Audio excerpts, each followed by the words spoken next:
বিসমিল্লাহির রহমানির রহিম।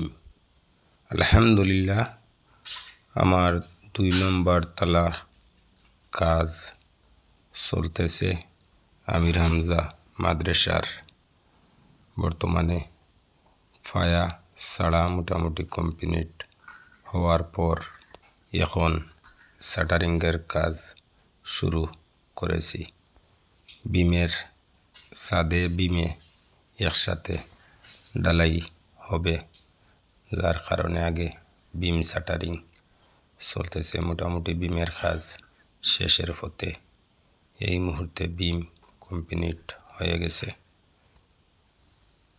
এর বাদে সেন্টারিং করব। সবাই মন থেকে দোয়া করবেন যাহাতে মাদ্রাসার খাসটা আর বন্ধ না হয়। সবার দোয়া থাকবে এই মাদ্রাসার জন্য। আসলে মাদ্রাসা মসজিদের কাজ বন্ধ হয়ে যায় টাকার অভাবে। অনেক কোটিপতি বড় লোক আছেন, বাড়িতে বিল্ডিং করেন, এই কাজটা বন্ধ হয় না, একটা না কাজটা কমপ্লিট হয়ে যায়। কিন্তু মসজিদ মাদ্রাসার কাজ বন্ধ হয়ে যায়। এতে বোঝা গেছে আল্লাহ গরিব। আসলে আল্লাহ গরিব নাই। যদি আল্লাহ গরিব না হতো তাহলে আল্লাহর ঘরে লিল্লাহ নিয়ে কাজ করতে হয়। লিল্লার অভাবের কারণে কাজ বন্ধ হয়ে যায়। টাকার অভাবের কারণে মাদ্রাসা মসজিদের কাজ বন্ধ হয়ে যায়।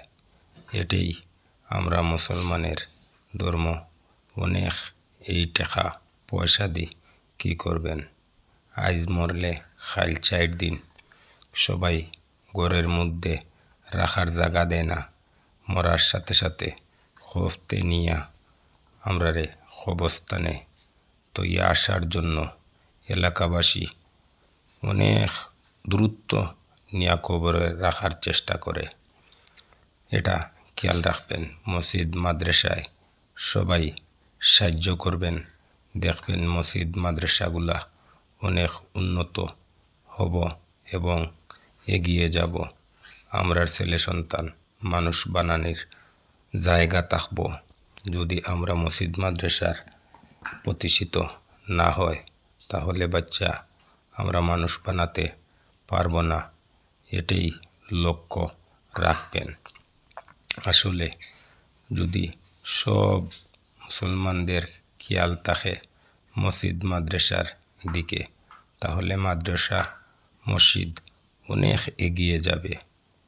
এটা মনে রাখবেন সবাই, ইনশাআল্লাহ।